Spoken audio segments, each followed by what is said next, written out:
nañ fi Ousmane Sonko amoon na benn sortie bu mu defoon Sen TV def ko ak Pape Alé Niang di wax ci salaire député yi wax na ba wax ne député yi dañu leen dagg 1500 francs impôt alors que ñun sénégalais yi nga xam ne amuñu dara ñu ngi bëgg a dee muy affaire bu doy waar aussi.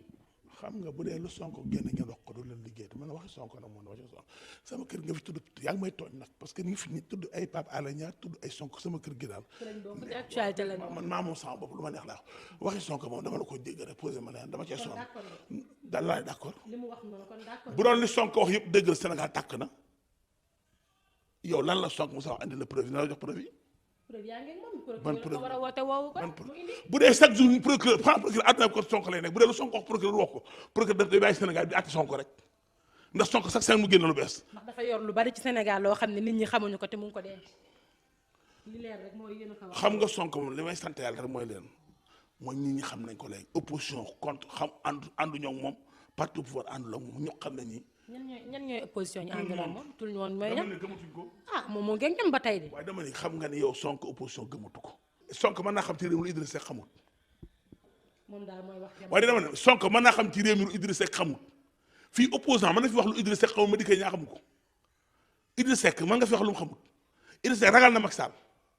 Idrissa Seck mooy da nga fàttali Idrissa Seck mooy deuxième moom la Sénégal jox deuxième dégg nga ma xaw sew yi xam nga faruma Idrissa Seck mais sama grand la loolu Macky Sall xam na ko est-ce que xam ngeen ni Idrissa Seck sama frère la sama grand xamoon nga loolu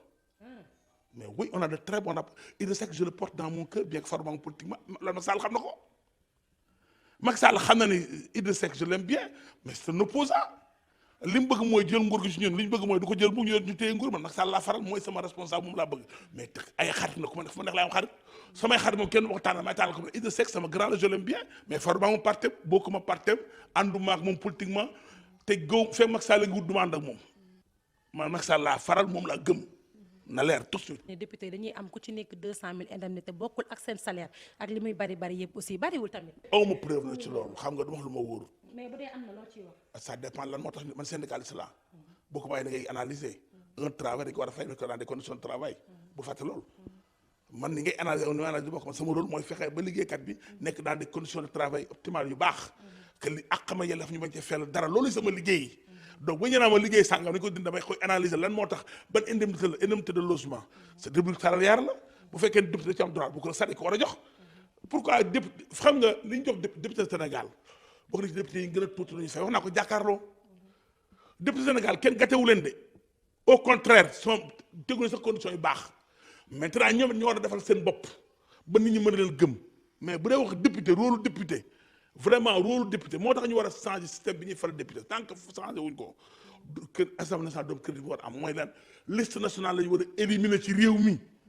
ku ci nekk sa département ba nga bokk dañuy fale maire ñu lay fal nga nekk député département bu ëllëgee boo liggéey département ba dàq la waaye ñoo taf ci ginnaaw Macky Sall mu def liste nationale boo nekkee député doo xam valeur li demay député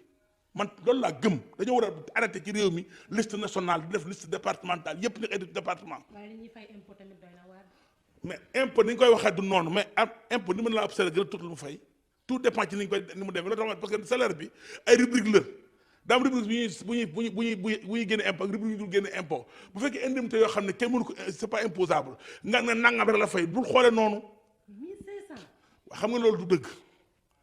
man waxi Sonko dama ci bañ a commentaire vraiment ça va ndax boo turaatee Sonko xam li ma tudd ko su ne taalal di gis ñu saaga ba 50 millions de fois ndax Sonko parce que Sonko daa recruté ñu koy saagal ça tout le monde la seet du secret Sénégal xale yi ko bëgg te nekk ci ginnaawam gëm ko na patriote la loolu dong la kon patriote day saagawaat te da ngay saagawaat moom saagawaat man ñii saaga yónniwu leen de yëgu leen sax